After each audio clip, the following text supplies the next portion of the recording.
पूर्णमादाय पूर्णमेवावशिष्यते। ॐ शान्ति शान्ति शान्तिः। हिरण्यगर्भास्तमस्तताग्रे भूतस्य जातः प्रतिरेत आसीत्. This is a hymn praising Hiranyagarbha, which occurs in the Rig Veda. If somebody remembers, in 1980s there used to be a serial in Doordarshan called Bharat Coach. It was based on Discovery of India by Jawaharlal Nehru. Either in the beginning or end of that episodes, they will chant this mantra. This is like either the title song or the end song of it is this Rig Veda mantra only. This portion of Rig Veda actually eulogizes and praises all gods. Agni and various gods are there, and in that praise of Hiranyagarbha also comes. Now, as far as this term Hiranyagarbha is concerned, we are aware of this term with the limited reading in our course or in our resources is where we see the term occurring in Vedanta treatise in the first chapter of second part, where he talks about the three states of consciousness. In brief, he talks about the three levels at which the individual manifests itself as the waker, dreamer and deep sleeper, and the three levels at which the cosmic waker and the cosmic dreamer and the cosmic deep sleeper manifest themselves. So one is microcosm, another is the macrocosm. And in the macrocosm, the name Hiranyagarbha appears. The names given are Virāṭ, Hiraṇyagarbha and Īśvara. And there we hear this term Hiranyagarbha. And in another place, which is not part of our study directly, in Shankara Bhashyam, commentary of Adi Shankaracharya of Bhagavad Gita, I heard in a lecture, chapter 8, verse 4. Chapter 8 is talking about Akshara Brahma Yoga, where Arjuna is clarifying various terms as a question. In the beginning that comes. He is asking what is Brahman, what is Adhyatma, what is Karma, what is Adi Bhuta, what is Adi Deva, what is Adi Yajna. These are all some terms. These are all contextual terms, and these are terms that are used in probably the traditional Vedantic literature. These terms were introduced by Krishna in the end of the 7th chapter. So, in the beginning of the 8th chapter, he has a chance to clarify this. So, he is asking the explanation of these terms. And then he is asking about what is the state of mind where a person is going to leave his body and go, what happens to him at the time of death. These are the 6-7 clarifications that he asks in the beginning of the chapter, and the whole chapter is about explanation of that. In that, when he is giving direct answers, in verse 4, he is explaining about what is Adidevam. In Adidevam, Shankaracharya says that is referring to Hiranyagarbha only. So what is this concept of Hiranyagarbha? We'll try to understand. Of course, not possible to understand. It is like a person standing in the shore of the ocean and trying to say that I will understand the ocean. It is not in terms of that understanding, but it is a very fascinating concept, as it is learning by which our thoughts are elevated to a different level. Hiranyagarbha in general also refers to Lord Brahmā, and we will see there is a connection. Lord Brahma's picture comes to our mind as a Lord with 4 heads and who is seated on a lotus. It is a beautiful but a symbolic representation. But Tattva wise, Lord Brahmā is Hiranyagarbha only. What is that Tattva? Let us try to go from only the known to the unknown. As we said, there are 3 states of consciousness. The states of consciousness are called as conditioned consciousness. Conditioned consciousness means the pure consciousness gets conditioned by your thoughts, and therefore it is conscious of something. That conscious of something is called as conditioned consciousness. This thoughts, when it is in the unmanifest form, it is called as the vasanas or the causal body. When it manifests at the first level, at the subtle level, they are called as thoughts or the subtle body. When it further manifests at the gross level, it is called as the gross body. All are nothing but various levels or various manifestation of the thoughts only. It is this which conditions the consciousness as it were. Why we say as it were is, in reality, consciousness, pure consciousness cannot be conditioned, but it appears conditioned. It appears conditioned, and therefore we as individuals, we are all nothing but conditioned consciousness. This conditioned consciousness goes through chiefly three states of consciousness on a regular basis. On a daily basis, we go through these three states of consciousness. We are awake at one point of time, we go to sleep, and in the sleep you can dream, where you create your own world and you are enjoying that world or you are experiencing that world. And then there is a state of what is known as deep sleep. Deep sleep is a state where there is no dreams. You are just sleeping like a log of wood. These are the normal three states of consciousness that every human being or every being goes through, as it were. Now, when the consciousness is conditioned by the gross body is the furthest manifestation of your personality, which is this body. You assume the position of the waker. We are awake, we experience this vast world, and therefore in that position you take a name called waker, and that name you can have some other name, but that name is referring to the waker. Waker is one personality who is fully awake and who is experiencing this world. This waker is referred to as Viśva. This term is called as Viśva. Viśva is the name given for the waker. The individual waker, the microcosmic waker, is Viśva. Then you have dreamer. Dreamer is the same consciousness who is conditioned by the subtle body only. When you are asleep, when you are lying down on your bed and you are sleeping, your identification with this body goes away.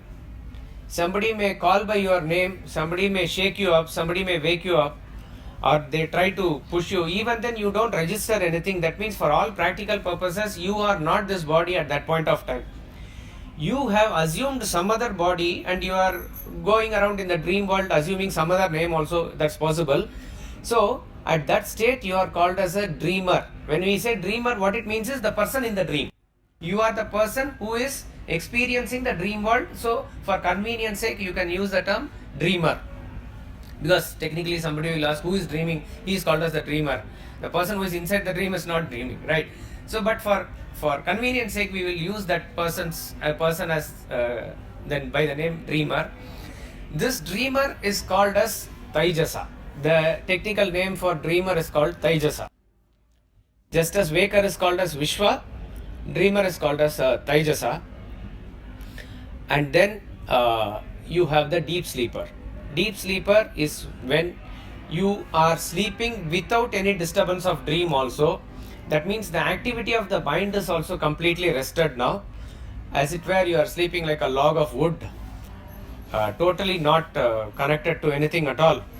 So you are at that point of time experiencing nothingness. You are experiencing a void. You are experiencing a blankness. So remember this, deep sleep is not absence of experience. Deep sleep is not absence of experience. Deep sleep is experience of absence. Deep sleep is also a realm of experience. That is why it also falls under the conditioned consciousness state. What happens in the state of deep sleep is, you are sleeping in the lap of the Supreme Self, as it were, because Supreme Self or pure consciousness is alone there. But you are not aware of that at that point of time. You are, as it were, identifying with the total blankness, total nothingness at that point of time. So you are called as deep sleeper, or you are blankness, you are void, you are nothing. That is what you identify with. So he is called as a deep sleeper. you can say a deep sleeper is identifying with the deep sleeping world only. There are no two things. In every experience, we see that there is a subject-object relationship. In waker, I am the subject, the waker, what I am experiencing is the waking world. That is clear. In the dreamer also, I take the position of the dreamer, and there is rest of the world in the dream which I experience. There is a clear-cut subject-object relationship. In deep sleep, there is no clear-cut subject-object relationship. Both these things merge into what is known as a Praajñana Ganam. Praajñana Ganam means a mass of consciousness as it were, but the individual is not identifying with the supreme consciousness at that point of time. He is experiencing absolute ignorance. He is totally ignorant of his body, he is totally ignorant of his mind, he is totally ignorant of everything that is around him. He is in a completely enveloped state of darkness. At this point of time, he is called as Praajña. Viśva, Taijasa, Praajña are the three terms that are used to indicate the individual, the conditioned consciousness, at three levels. At the level of the waker, he is called as Viśva. At the level of dreamer, he is called as Taijasa. At the level of deep sleeper, he is called as Praajña. If you are able to understand this from the microcosmic point of view, the same thing can be projected and understood from a macrocosmic point of view. This we understand because we go through this experience. At the individual level, we daily go through. So when we are able to talk about this three states of consciousness, we have a understanding. We can relate to this. But when the same thing is projected at the macrocosmic level, we are not able to understand. There is a saying which says, Yat Pinde Tat Brahmande. Whatever is there in the microcosm, that is what is there in the macrocosm also. Striking similarity is always there. So whatever probably you go through at the microcosmic level, it is the same thing that the universe also goes through as it were at the macrocosmic level. So there is also these three levels in which the manifestations occur, which is in English called as cosmic waker, cosmic dreamer, and the cosmic deep sleeper. This cosmic waker, cosmic dreamer, and cosmic deep sleeper, if you see the chart in the Vedanta treatise, it talks about conditioned consciousness. It is working at two levels, microcosmic level and macrocosmic level. At the microcosmic level, it's the individual Viśva, Taijasa, Praajña. At the macrocosmic level, it is called as Virāṭ. Virāṭ is the cosmic waker, Hiraṇyagarbha is the cosmic dreamer, and Īśvara is the cosmic deep sleeper. This is how it is given. But we have to understand the English term conditioned consciousness as it is, because technically speaking, as far as the supreme consciousness is concerned, it can never be conditioned at all. When we say macrocosm, it is referring to the supreme consciousness. There is individual consciousness, which is microcosm. There is supreme consciousness, which is macrocosm. Supreme consciousness can never be conditioned. Now, what causes this conditioning? From Advaita Vedanta point of view, it is said that it is the factor called Maya, which is actually made up of the three gunas. It is that which envelops you and throws you into ignorance as it were, by which you are forgetting your real nature to be Brahman. The individual is also essentially Brahman, or there is no such thing as individual and Brahman. Brahman alone exists. This is the highest stance. Brahman and Brahman alone exists. Nothing else exists apart from Brahman. There is an inherent veiling power there potentially within Brahman itself. That power is called as Maya. This power is said to be an illusory power. This illusory power, when it envelops you, then at that point of time, you take the position of an individual, and this individual forgets himself to be the supreme Brahman. This individual assumes himself to be a very finite entity. At that very moment, when you consider yourself as a finite entity, at that very moment, there is an entity that is understandable with an infinite power. That infinite power is called as God. That infinite power is called as Īśvara. That infinite power is called as the Supreme Self, whatever you can call it. But you can go through the portion of our Swamiji's extrinsic and intrinsic illusion also. There he says, when he quotes Swami Ramatirtha, the moment there is an advent of this creation of this world, as it were, creation means when the intrinsic illusion happens, which is the essence of Maya, immediately two sets of properties are born. We understand that Brahman or the Supreme Self is without any qualities, without any properties. Okay, it is called as Nirguna. That is the essential nature of Brahman. But the moment you associate that with Maya, immediately it is getting various qualities, various attributes. And these qualities are not the normal Sattva, Rajas, Guna qualities that we go through. These are some special qualities that it acquires, as it were. What is that qualities? These qualities are tending to make it the quality of infinite nature. So you see that it becomes all-pervading, it is omniscient, all-knowing, it is omnipresent, all-pervading, it is omnipotent, it is all-powerful, it is infinite, it is everything that is there. That is why universe also reflects these qualities, we say. Universe, which is a reflection of these qualities of Brahman, shows these qualities. In terms of time, it is infinite. In terms of causation, it is chain of infinity is there. Time is eternal. Space is all-pervading. All these are qualities of Brahman that gets reflected in the universe. It is essentially the quality of Brahman. When does this quality arise? This quality arises when we understand Brahman in conjoinment with Maya. Here one point needs to be very clearly understood. Brahman remains as Brahman. It can never be conditioned. It can never ever be conditioned. Conditioned consciousness, in the way that we understand that losing its own original nature, applies only for the individual. Applies only for the individual. So when we talk about the state of these three, that is cosmic waker and cosmic dreamer and cosmic deep sleeper, it is Brahman remaining as it is, aware of itself, but in conjoinment with Maya. So Maya overpowers individual. Maya does not overpower the Brahman. Maya is the power of Brahman. Maya is still under the control of Brahman only. So Brahman remains as Brahman. Brahman in conjoinment with Maya is called as the Īśvara or Lord. When that Brahman loses itself in the ignorance, it takes the position of the individual. So all this happens only when we talk about this issue of when the issue of Maya comes in, as it were.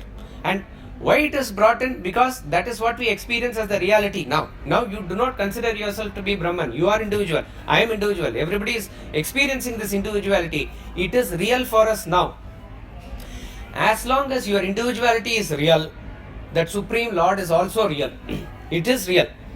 So if you believe that you have finite qualities, what is your pervasive extent? What is your knowledge? What is your power? All of us have limited power. All of us have limited knowledge.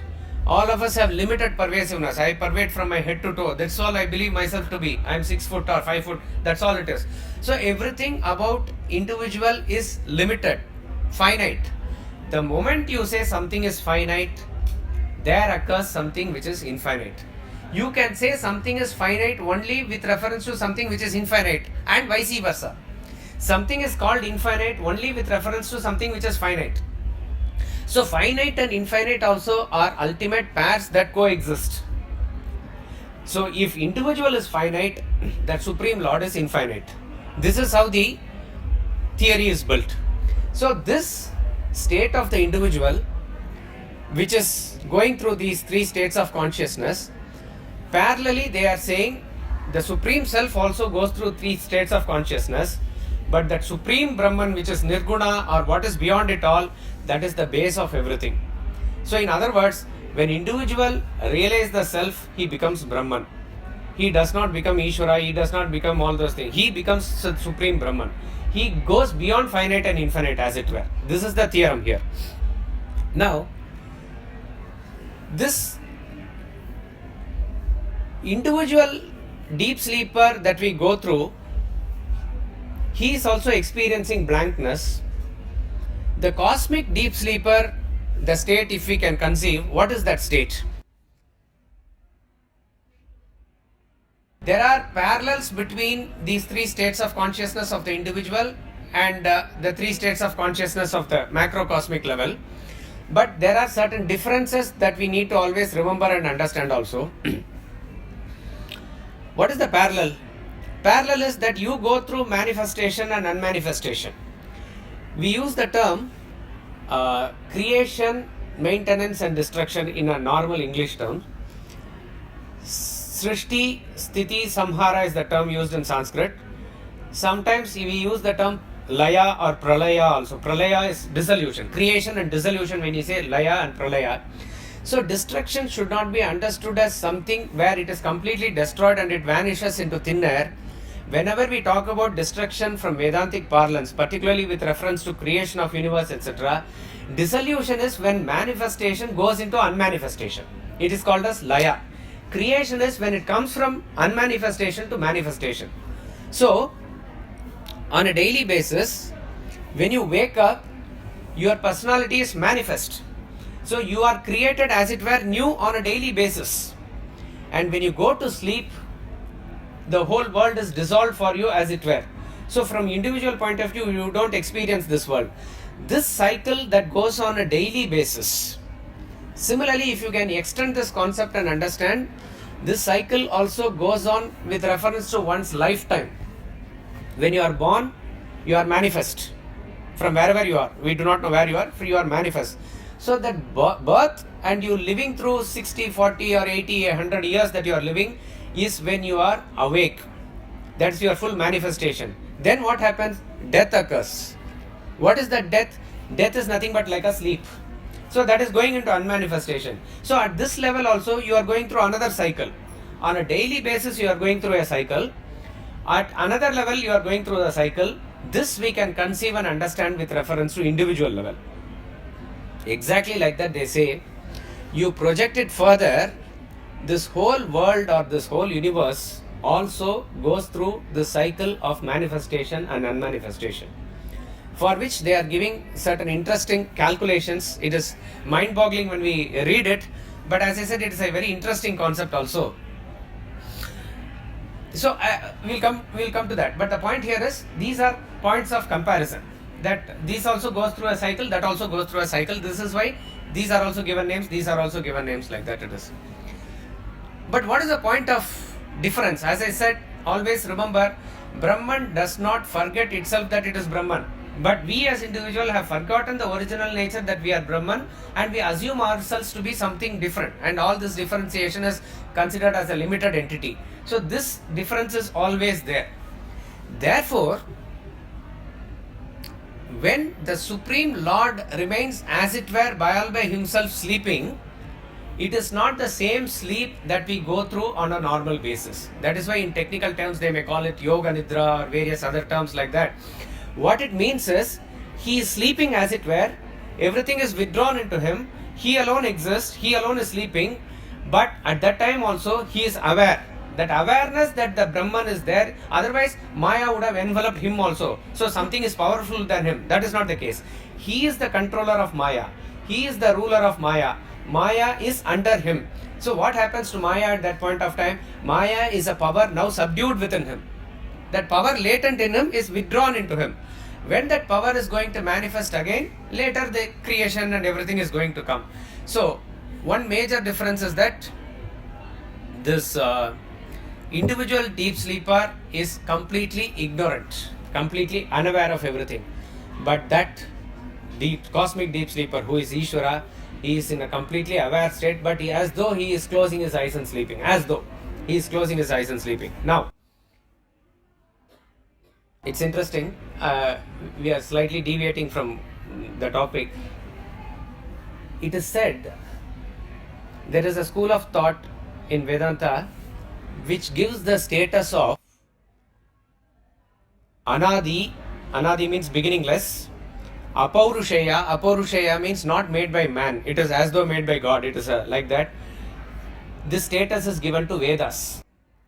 Vedas, one school of philosophy, one school of thought, one set of thinkers, not thinkers or rishis, whoever, they are giving this status to the Vedas as though it is all powerful. It is also beginningless, because as of now what we know as Vedas, you can see it in books, it is all now printed also, it can be there, it has a beginning, end, all these things, classification is there, and Vedas are given infinite status by them. How it is possible? It is said that infinite are the Vedas, what we have got as manifestation is a very small portion of it. when the rishis in a very high state of consciousness, when they contemplate through them, what is revealed is the Vedas. It is not made by the rishis. Certain mantras in certain Vedas, they are all attributed to rishis, but it is not something they thought about it and wrote. In the higher state of consciousness that got revealed through them is the is the understanding. That's why it is called as Shruti. Shruti means that which is heard. That which is heard means those vibrations are there and it has been heard through them. Like that it is in the original place. Then these Vedas, if they are Anadi, if they are eternal and infinite, where are they? So it is said that Vedas remain as the breath of the Supreme Self even at the time of sleep. So when a person is sleeping, he is not dead. His breathing goes on, right? His breathing is going on. It is through breathing we understand that he is alive and conscious. Exactly like that. If the Supreme Self were to sleep, as it were, what is the breath of him? That is attributed to be as Vedas. When he manifests himself and the creation takes place, he says, there has to be a sankalpa. We are going to see in Mundaka Upanishad also that how Brahman expands and creation takes place. Various theories are given. So, if it is he who is going to create, if it is he who is going to manifest himself as many, before every creation, before every making, there has to be a thought of creation. Isn't it? If I want to create a pot outside with the clay, the picture of the pot or thought of the pot must be within me. Only then I can create it outside. Unless otherwise a thought is there within, you cannot manifest it as an object outside. Now carefully think. Any thought can you think of without a language? Without a language, can there be any thought? Whatever you are thinking parallelly is having a word, is having a language, it has a meaning. The word, the meaning and the thought, they all go together actually. So thought is not there before, thought is not possible without the words, and words also later become the expression of thoughts. So thoughts and words are like inseparable cycle, as it were. Okay, that is why you find that creation, who is Lord Brahmā, is married to Vagdevi, who is Saraswati. They go together, like that it is creation and this. Now, if for you to create something, you need a thought in the mind, and that thought needs a language. If he needs to create something, manifest something, he needs a thought, and what language it is, that language is said to be the Vedas. This is the understanding from one school. I am not going into the research of it or whether it is really written by somebody or really it is manifest, but it's a very interesting thought to understand that the people who consider Vedas to be Anadi, the Vedas to be infinite, Vedas to be Apaurushaya, are considering Vedas to be the breath of Brahman, as it were. That is why the rules and grammars of Vedas are something different from Sanskrit. Sanskrit is an evolved language that came out of Vedas. Vedas are not confined to this. In Mundaka Upanishad we will see there are 6 Vedangas which talk about the aspects of Vedas. So therefore Chandas is the meter, Vyakarana is the grammar of the Vedas, not of the colloquial. The Paninian grammar which came later is talking about the Sanskrit language which is derived from it, as it were. Sanskrita Bhasha, it is a well-made language. It is a culturally very refined language, like that it comes. Though we normally understand Vedas to be in Sanskrit, it is actually a different thing altogether. That is why people talk about Vedic Sanskrit and Laukik Sanskrit and various Sanskrit. They say this is probably the reason. Now coming back here, the cosmic deep sleeper is one who is at that point of time aware. Now we can ask a question at this point. Just as when a person is sleeping on a daily basis, as far as he is concerned, the world is withdrawn. From his standpoint, he doesn't experience the world. But can you say that the world has gone already? No. You are sleeping on the bed is there, your body is there. It is just that your identification is withdrawn at that point of time. Correct? So, when you are there, your gross body is there, but you are not aware of the gross body. Like that, can we imagine, because from the scientific point of view, we are not able to conceive of the cosmic deep sleep state. We can imagine what science says as ice age or something. Ice age is how the planet of Earth was completely covered by ice, etc., where we cannot conceive of a life form or anything like that. Probably other galaxies and others, what state were there, we do not know. But we can conceive of an age where sort of it was completely lifeless. All the elements are there, probably in whatever form they are, as though they are all existing or they are revolving, whatever they are doing, they are just existing as it is, without anything to be consciously experiencing this world. If that state is there, then you can say that the entire galaxy or the entire universe is like the body of Brahman, as it were, and he is in the sleep state. You can try and get a parallel like this. Can it be like this? If you analyze this, probably it cannot be. It is not to be understood in this way for two reasons. When we talk about the state of Īśvara, when he is completely withdrawn by himself, we are talking about a state what is known as Mahapralaya. Mahapralaya means absolute dissolution. In the absolute dissolution, even the very first manifestation, who is like Lord Brahmā, is also not available. He is not there. When he is not there, whatever he is said to have created also should not have been there. So they are not there. So it is a state which we do not understand, but it is a state probably where only Brahman is there. Only Brahman alone exists. It is existing with the potential of Maya also subdued in it. This is the state. Second is very interesting thought process again. We have studied in the theory of perception that universe exists, world exists as long as somebody who is experiencing there also exists. An object cannot exist independently of the subject. Subject and object have to coexist. Suppose you say elements are only existing there, how do you know that the elements are there? There has to be something or the other experiencing the element in some form or the other. But in case of all the manifestations, the gunas that are born out of Maya, which are threefold, which is Sattva Guna, Rajo Guna and Tamo Guna, we have seen in Atma Bodha also that Sattva Guna and Rajo Guna manifest themselves into the subtle body. Tamo Guna manifests into the gross body after Panchikarana. Okay? So I repeat, Sattva Guna and Rajo Guna are that which manifests into the subtle body.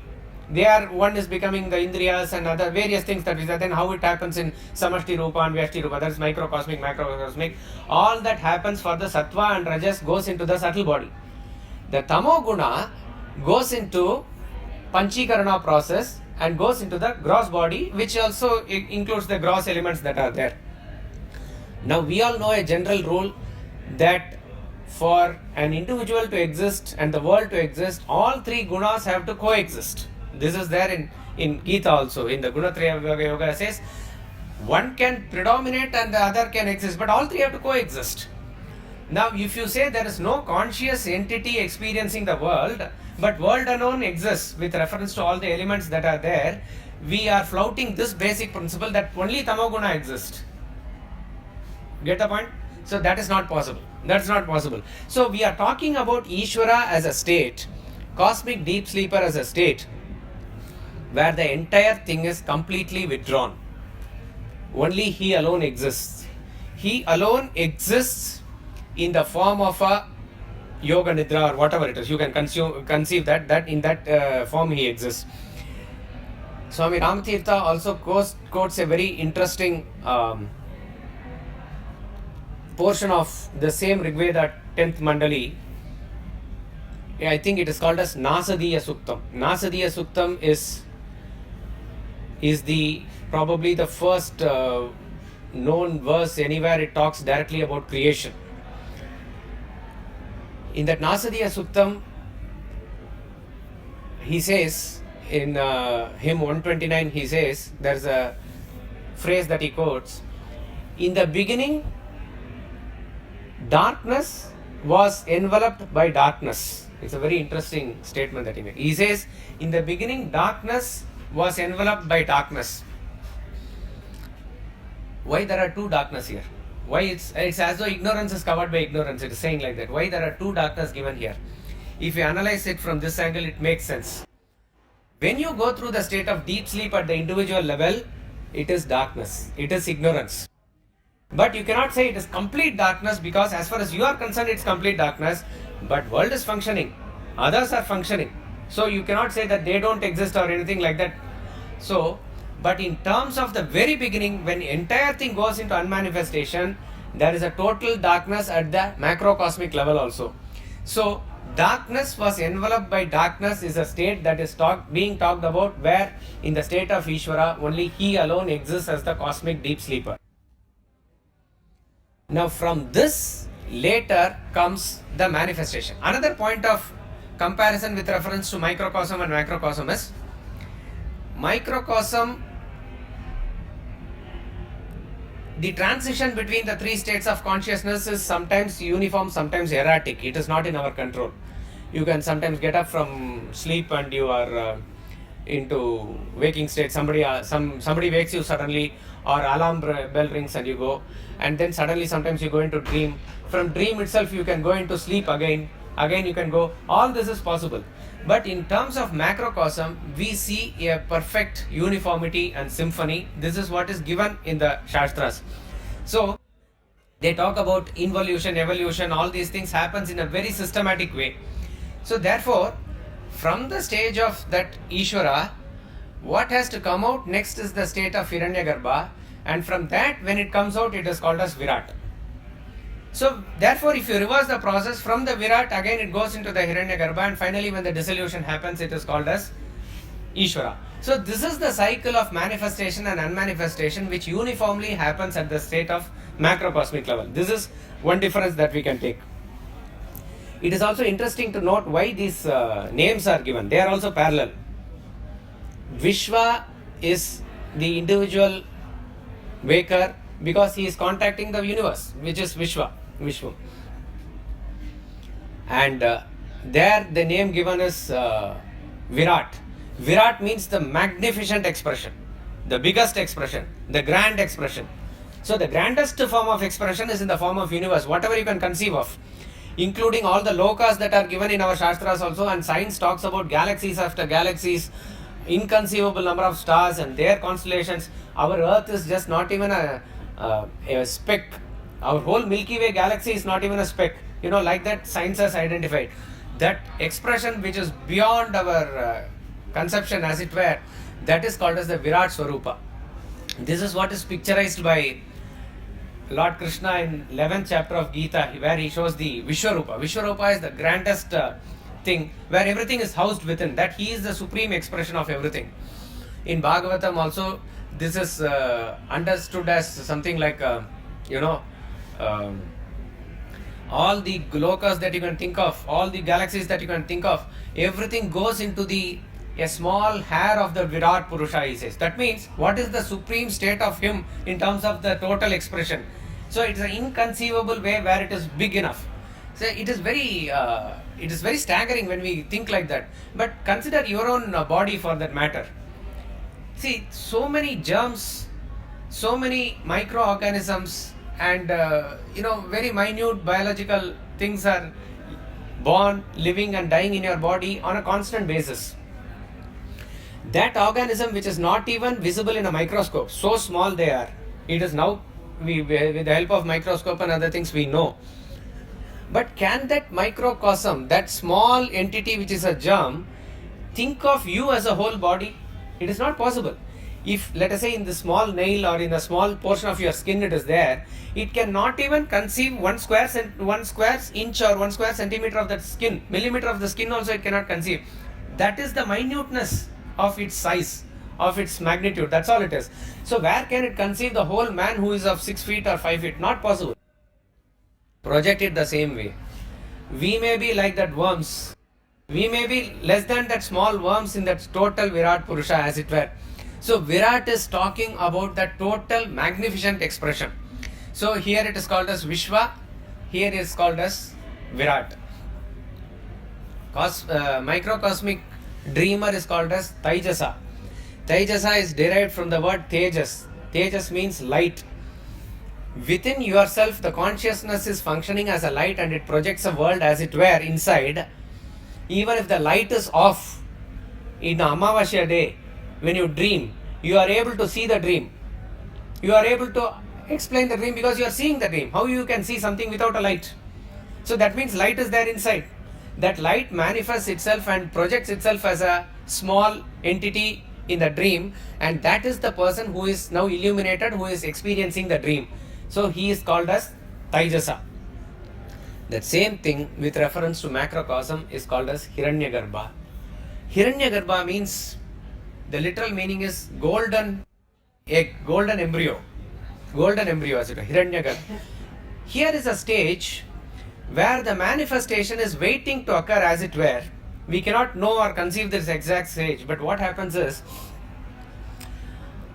the elements probably in their tanmatra form are now waiting to manifest into subtle body and gross body.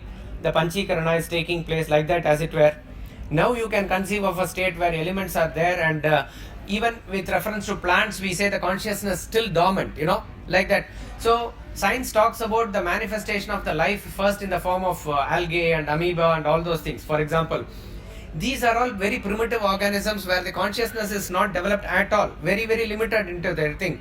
So this is the time as it were the universe is waiting to burst out, waiting to come as it were. This is the stage where the subtle body of everybody is ready to come into the grossified form of the gross bodies. So this stage where you can call it as a totality of the all subtle bodies, you can conceive this as Hiraṇyagarbha. So as it were the first creation is, so if you picturize it in the Puranic way, it is Lord Brahma. You see in the Vishnu temple, Vishnu is lying on the Adisesha. Adisesha is the 5-headed serpent. It could be multi-headed also, but sometimes you find it with 5 hoods. Like a very nice cushion it provides where he is lying down. And from the Nabi or the navel portion of Brahma, you go to, I think even in Calcutta you can go to this Vaikunthanath Mandir. Probably it is, I don't remember what form, or here, no, here is in a standing form only, right? I don't remember. You go to Srirangam or any famous Ranganatha temple, various temples are there. You will, or Trivandrum, Thiruvananthapuram, Ananta Padmanabha Swami temple and all, you will find always Vishnu in a reclining position. He is sleeping, as it were. He will sleep like this with arms like that. And then from the navel region or Nabi comes a lotus. And in that lotus you will find this Chaturmukha Brahma is doing tapas. This is the picture. This is the story also that is given in Puranas and Narayaniyam and Bhagavat and other stories that is given. What is the tattva here? When in that reclining state, when Vishnu alone is there, you will find all the 5 hoods of the serpent are turned inwards, as it were. These 5 hoods of a serpent, which represents the 5 elements which is in the grossified manifest form, have now gone back to their unmanifest form in their original Tanmatra stage, as it were confined to the Brahman. Now in their position they are there. When the manifestation is happening, from the unmanifest reality comes out the first manifestation. That is why Lord Brahma is also called as the Hiraṇyagarbha.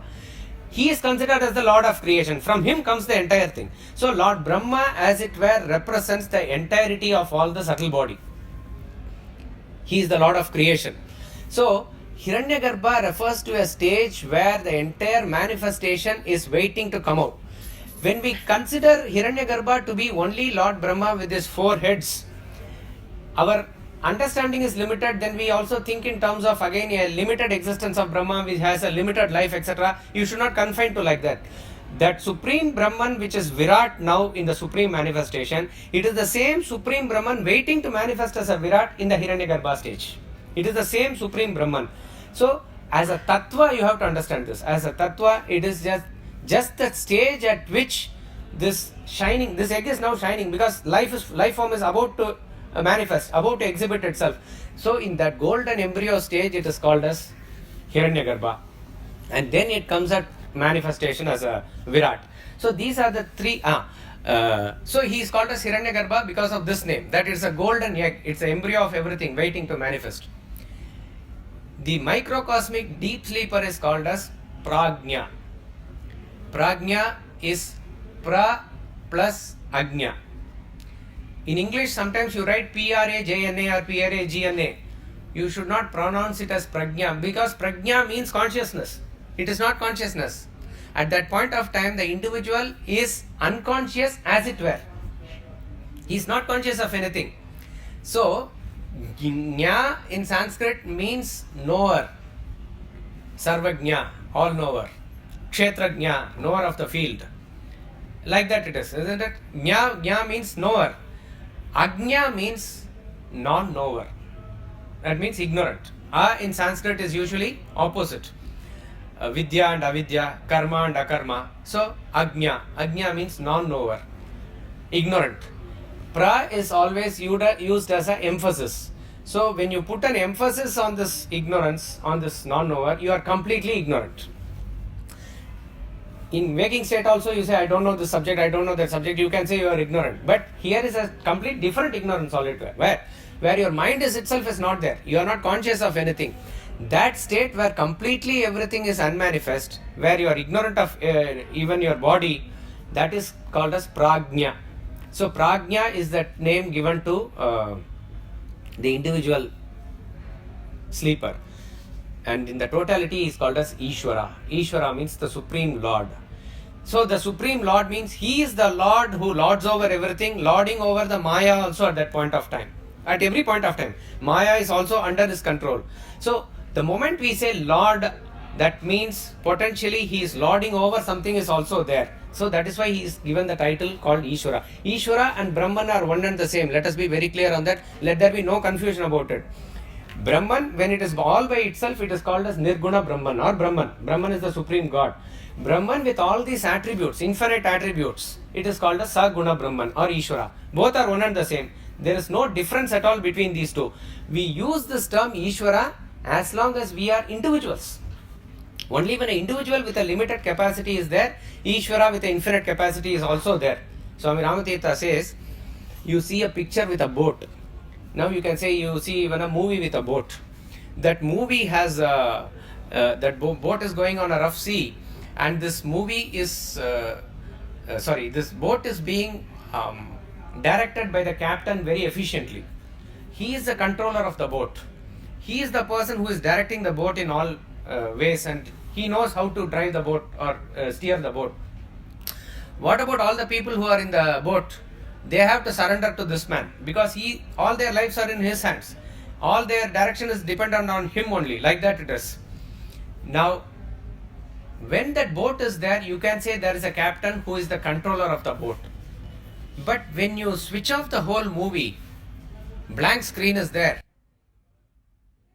Boat also goes. The people in the boat also go away. What about the captain? Captain also goes away, as it were. So captain has all importance. Captain has all power as long as the boat is there. Now this is not to demean in any way what the Tattva of Īśvara is. As long as you are here now, understand He is the person unto whom you should surrender. That is the point. If a person has to cross over Maya, he has to catch hold of somebody who is beyond Maya. A person who is inside the well cannot help another person who is inside the well. Who can help a person who is inside the well? Only a person who is above the well, who is beyond the well. He can help the person who is inside the well. It is very clear from our experience that we are undergoing extreme agitation and extreme ignorance. We are not even aware of who we are, and we go through trials and tribulations in life. What is the way out? Krishna says in Bhagavad Gita, Daivi Hesha Gunamayi Mama Maya Duratyaya Mameva Ye Prapadyante Maya Metam Tarantite. This my Maya of mine, somebody claims my Maya. Carefully note that word there. Mama Maya. Somebody owns that Maya. Somebody says my Maya. Mama Maya Duratyaya. It is very difficult to cross over. It's extremely difficult to cross over. And who can cross over? He says in the next line, Mameva ye prapadyante maya metam tarantite.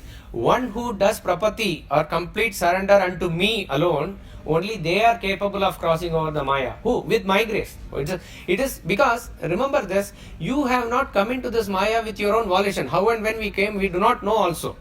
How it happened, we really do not know. Nobody can know. Therefore, going out of it is also not in your hands. You can do certain efforts to raise yourself or lower yourself here. That's about all. We can play within the well. You can go 2 steps up, 2 steps down. That's all you can do. But to cross the well, it is not in your hands, as it were. Somebody who is going to surrender unto me as a person who is outside the Maya, the Supreme Self, taking that position of Īśvara is talking, One who surrenders unto me, he alone can cross the Maya, he says. So these terms are also very, very interesting, parallel and very, logical in their thing. So therefore, at the state of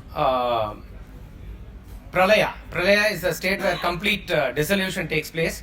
Vedanta talks about 3 or rather 4 types of Pralaya. 3 is of different degree, 1 is of a different kind. First is what they call as Nitya Pralaya.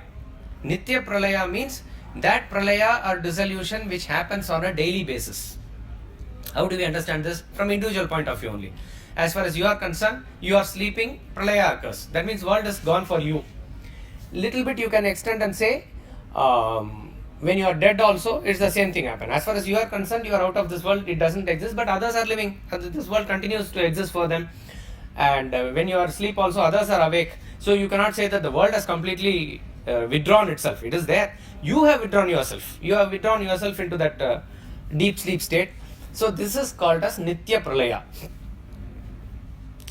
Second is called as Naimittika Pralaya. Naimittika means it's based on some nimitta. Nimitta means an occurrence or a cause or a special occasion. What is that special occasion? This special occasion is said to be Lord Brahma's sleep. It is very interesting. If you see the calculation, it is said that there are 4 yugas that we go through. What we are presently going through is called as the Kali Yuga. And it is said the calculation for Kali Yuga is 4,32,000 years.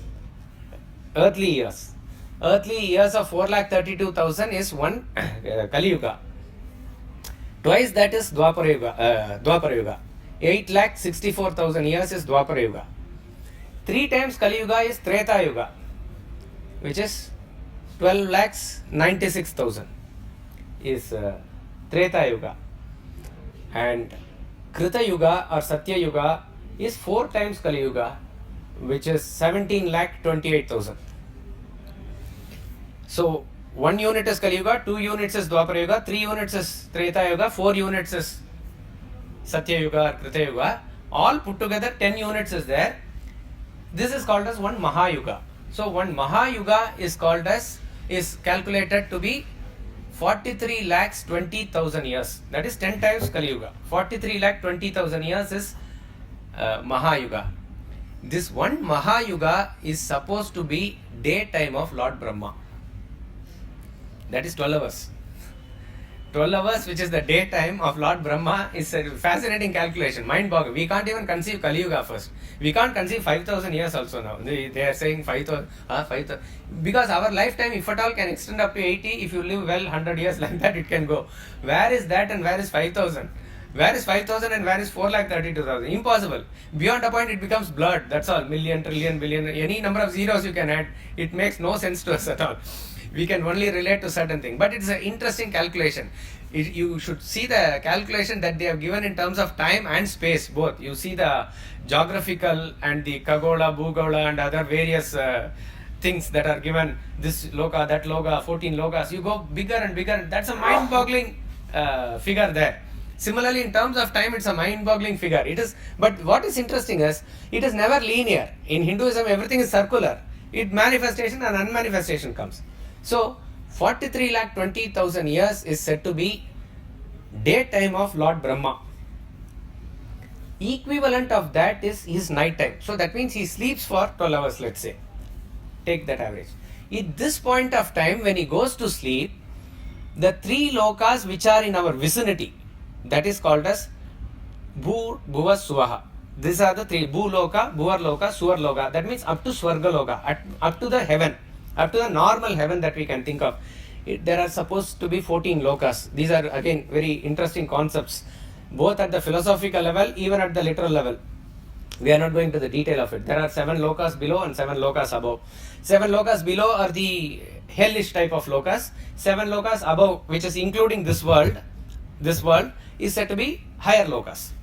Out of this, including the lower lokas, these 3 go away when Brahma sleeps. That means these 3 lokas, which are this loka, Swarga Loka, and in between there are known as Antariksha and various other things, all this put together disappear or get dissolved, at the time when Lord Brahma goes to sleep. So who is there? Sun God is there. That is why the time is calculated only when sun is there. Otherwise it's not possible, isn't it? Time is definitely a subjective experience, but how is the calculation of time happening? Calculation of time is happening only when the sun is there. Earth coming around sun and all those things is there. So when sun god is there and other higher lokas are all there, but all those them are that stand still, they are like that because Brahma has now gone to sleep, as it were. Okay. Now when Brahma wakes up, all these three lokas and again all these things come into existence. So this cycle happens, let us say, once in 43,20,000 years, another 43,20,000 years, like that. This is the cycle that's going on. Then he is talking about the life of Lord Brahma, which is, now we talked about 1 day of Lord Brahma, right? 86 lakhs, whatever. Whatever, 43, I forgot it. 86 lakh 40,000 years, yes. 86 lakh 40,000 years is 1 full day of Lord Brahma. Multiply it by 30 days, 1 month. Multiply it by 12 months, 1 year. Multiply it by 100, which is 1 lifetime. 1 lifetime of Lord Brahma is like he lives 100 years. When that happens, that is called as Mahapralaya. So we are talking about 3 types of Pralaya here. Nitya Pralaya, which is on a daily basis and on a death basis, it occurs from the individual point of view. Naimittika Pralaya, which is occurring on the basis of the sleeping and waking time of Lord Brahma. Another is Mahapralaya, where Lord Brahma himself has finished his quota of lifespan, and he himself, when he himself means everything else is withdrawn into him, and he himself is now withdrawn into that supreme unmanifest reality, as it were, as a Īśvara Tattva alone it is there. That is called as Mahapralaya.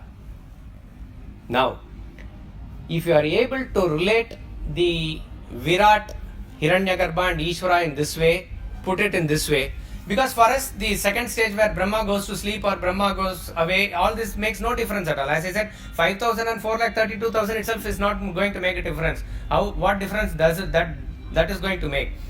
But when Nitya Pralaya happens, you can say the supreme manifestation in the form of Virāṭ. When Naimittika Pralaya happens, the supreme self is in the manifestation of still Hiraṇyagarbha. Brahma is there. And when the Mahapralaya happens, the supreme self is in the form of Īśvara. This is the way that we can relate to these concepts of Virāṭ, Hiraṇyagarbha and Īśvara. But most importantly, from our point of view, from sadhana point of view, what Vedanta says is, here and now you can achieve the state of self-realization. That is what is more important. All this is not to get fascinated about it's a great concept, it's a great thing to elevate our minds. But the fourth type of Pralaya, what is being discussed about, is called as Atyantika Pralaya.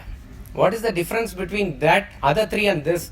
In other three, Maya is there as an inherent entity, subdued in it, even either it's manifest or it's subdued, it is there. In Atyantika Pralaya, when the individual realizes the self, what happens? He conquers the Maya. Maya disappears. He becomes Brahman. Brahman alone exists is what he understands. That is what should really inspire us. So it is not the question of understanding, explaining and this and that and trying to make calculations and getting our brains broken beyond a point. It is not going to be of any avail. Of course, you go through, I would say, that's why we didn't encourage question, because this needs a deep thought and thinking. You go through it. You go through your own study and reflection about it. It's very interesting.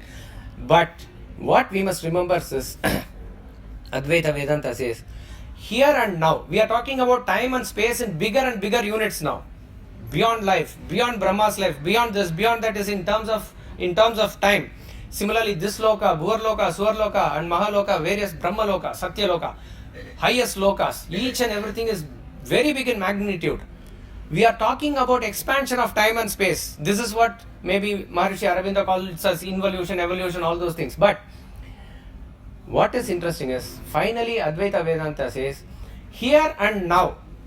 Here is space, time is now. That state of supreme self is achievable. That Atyantika Pralaya. That is, you can cross over the Maya. Of course, the methodology he gives that you have to finally do karma yoga, bhakti yoga, jnana yoga, come up to the level and all those things. Then ultimately surrender yourself completely to the Supreme Self. It is through His grace, or little easier than that, it is through Guru's grace that you will be able to cross over the Maya. But that is achievable here and now is a strong conviction that we need to carry. If you consider, my God, how big it is, how can I do? Moment you say that I am that individual, I cannot do it. Yes, there also Gita says, yes, Bahunam Janmanam, many janmas are there for you to go step by step towards that. But then he says in 12th chapter, Tesham aham samuddarta mrityu samsara sagarat. If I decide to pull you out, I need not wait for janmas and janmas. If I decide, I can do it like that. But is it then he partial, that somebody he will lift out and somebody he will not lift out? Not like that. Mameva ye prapadyante mayame. One who surrenders to me, I am bound to lift him up like that it is. It is like that it is. Therefore, our whole emphasis should be on that complete surrender where we can do our part to try our best to dissolve the ego. That's about all. What then remains is that infinite self totally absorbs us into itself. That state is the real state of an individual. Now, Paramashiv. Yes, sir. On one side, we give an example that you are in a well, and however much you jump in the well, you cannot come out of the well. Yeah. Another side, we give a parallel example that you are dreaming, and once the dream lion roars, you are suddenly catapulted out of that well. Correct. So, is it a contradictory situation or contradictory statement maybe? Correct. That's why a person who is in the dream cannot come out of the dream by any objects in the dream at all. Only exception that is given is like the dream lion. But what is interesting is dream lion is part of the dream. But when you wake up, the dream also dissolves and the lion also dissolves. Lion is also not there. So they say everything the world may be like that, illusory, and you may not catch hold of anything in the world to redeem yourself. Catch hold of Vedanta, catch hold of this knowledge. This is part of this, but this will, like a dream lion, this will catapult you to the fourth state. And in that process, ultimately when you reach there, everything including this also dissolves as far as that jnani is concerned. That is the parallel that you have to take care. Or put it in this way. Take the well example in this way. A person has fallen into the well, and there is a person who is standing outside the well, who is putting in rope. He is shouting, somebody help me, somebody help me. So this person is putting the rope and helping him. That person who is going to lift you out, he also seems to be like you with all the eyes and ears, but he is somebody who is standing firmly on the ground outside. That is your Guru. The Guru seems to be part and parcel of this world, but he forms the link between you and the Supreme Self. With his power, he is able to lift you out, because apparently he seems to be here, but he is established somewhere else. So that is the connection. We talked about Nirgun Nirakara, that is Brahman. We talked about Sagun Sakara, which is Īśvara. Now, these two quantities of the words, Nirguna Sakara and Saguna Nirakara. Are these possible? In terms of how we understand, I do not know if it is possible, because Nirguna and Nirakara go together, formless and... Normally used because Brahman and Īśvara to explain these. Now my question is... See, these two differentiations should come into our discussion only with reference to what is known as Upasana. Because as far as the Brahman is concerned, I said it is only one. There is no two Brahman and all. It's just not possible. Brahman with qualities we understand is the Īśvara. This is the understanding. Now, how does it matter whether it's really Nirguna or Saguna? It really does not matter to us. As far as we are concerned, our relationship with Brahman is that, as I said, it is he who is going to lift us from this well. So therefore we need to surrender into him, we need to worship him, we need to move towards him. This is our relationship. In this movement, some are able to worship him, conceive him of Saguna and do the puja, worship in various ways that they do. That is also perfectly okay. Some are very rare. Very rare are people who are able to visualize that Nirguna and say that very strongly, say, I am not this body, I am the self, with that conviction that they go. That is so. The differentiation is with reference to only the path where we can talk about whether it is Nirguna Upasana or Saguna Upasana. As far as Brahman is concerned, there is no differentiation at all. It is the same. It is one and the same only. So, if Saguna Upasana, Nirguna Upasana, there we can understand what is the differentiation, who is the Adhikari for whom and all it is there. But, and also another thing, whether it according to the law, whether, whatever you think only you will get. I think of Shiva, I get only Kailasha. I think of Vishnu, Vaikunta, Kailasha, these are ultimate states which are also referring to what is self-realization only. Now, whether if I do the Saguna Upasana, will I get Nirguna Brahman? All this we need not worry at all. Because ultimately when individual becomes Brahman, he becomes the Nirguna Brahman only. So, there is a school of people like when we say Saguna Sakara. Sakara means with a shape. Now they say it is Saguna, means it has got all qualities, but it is not Akar wise. Means it is something like what you say is like the Karma Paradata or this type of thing. So they don't go to idol worship or any such thing. But they do believe that he is the Saguna, means with all possible. So you can suppose if somebody is even understanding this concept of Īśvara in a formless way, that is possible. That as long as he is able to connect it to in a way that, see, Arya Samajis and other people also, they understand God to be the supreme entity and they are able to worship and other things, surrender to it, but they may not understand it as any idol or something like that. That's possible. So you can conceive the Supreme Self as which is the, see, the thing is, as long as you as the individual is there, that is there as the Saguna only. But you can understand and conceive it as Sakar also. But when in the Vedantic way we say, I am the self, I am not the body, I am not the mind, I am not the intellect. That is the direct way of understanding it to be the Nirguna Upasana. Yes, sir. So, another question, sir. I have one more question. So, when we talk about, we said, Yat, Anitya Pralaya. Now, in that macrocosmic form, there is a very clear distinction, or it is a stepwise process from Īśvara to Hiraṇyagarbha and Hiranyagarbha to Virāṭ. Now, in case of individual, when we talk of these manifestations, we are saying if you are alive, you are manifested. When you go, when death occurs, you are unmanifested. Now, the question is, what happens to the dream state in between as far as we are concerned? It is intermediary state can be equated to what is given in the Shastras as the heaven or hell that we go through according to our karma. On a daily basis also, if you have done your work properly, sometimes you may get good dream and other thing and you are happy about it. Some people even see God in the dream, like that and all it can come. And then you go to deep sleep, like that it is. See, if you have done selfish and very cruel activities, you will go through night mass also. Similarly, a person who has done his karma properly in his lifetime, whatever Swarga Phala and other things that he gets, he is going through a heavenly state of mind at that point of time. And similarly, hellish state that he goes through. All this is based on the karma. So, we may not be having an empirical evidence, but it is, we see that before every manifestation, there seems to be a time gap. That time gap where you seem to spend somewhere else, that can be equated to the dream state. So, we talked about thinking and words and language. That we cannot think without words and language. Now, science has, not with Vedantic, with respect to science, that when a child is born, he doesn't know any word, he doesn't know any language. But they have proved that with neurons inside the brain, the thinking process starts when one neuron is called synaptic it touches the other and the connection is made and the thinking process starts. They say that in a newborn baby also, or a kid who does not know language and who does not know any word, this process remains. Only thing is that he is not able to convey it outside like we can convey with our thought and other thing. That what they are trying to prove is that the thought process exists even without.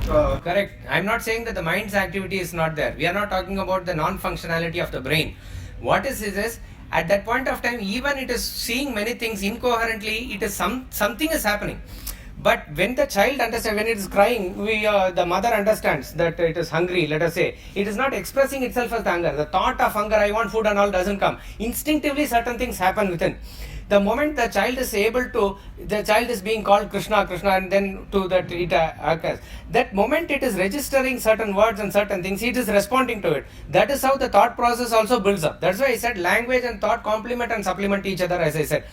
Just a movement of certain things inside need not constitute a thinking, as we say. The child doesn't have a desire that I need to procure this and do. I need to drink a milk now and do. All those things doesn't happen. As it grows along, it brings up all these things from inside. That's how we have to understand it. we said that Brahman is always in control of Maya. Now, when he with the help of Maya, when he takes a body, like in the case of Avatar, right? Now, when they do Lila and all, they are always at in all point of time in the position that I am that Brahman or something. Like when we are working, we are forgetting that that I am Brahman. But when he is in a form of an avatar and doing Lila, is he in the context of always in the form of a Brahman? Yes, he is. In Bhagavatam it is said, Parameshtitopi Nairgunye Uttama Shloka Leelaya.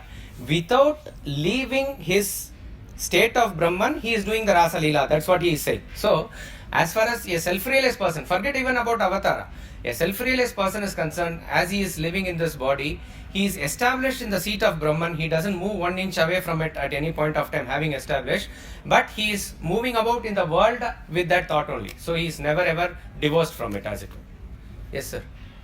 Sir, you said at the individual level and at the Īśvara Brahmana Tattva level, there is a difference between the Yoga Nidra state cannot be equated. Equated, correct. But aren't there instances where yogis have shown that they have gone into Yoga Nidra and even stopped their breathing, etc.? Correct. Don't confuse the state of what yogis or siddhas or rishis are going through with what we said. We are talking about a state where Brahman alone exists. So you are caught up in the word Yoga Nidra. Yoga Nidra can be used even in yoga. They do some Yoga Nidra practice by giving some commentary and certain music. You go into Yoga Nidra. We are not talking about that. We are talking about a state. I am using the term Yoga Nidra. Sometimes it is used to indicate that state of Lord Vishnu reclining, as it were, in that sleep state. That is called Yoga Nidra. That should not be equated with any of the experiences, even that of a self-realized person or yogi. That is something completely different altogether that we are talking about. We'll conclude.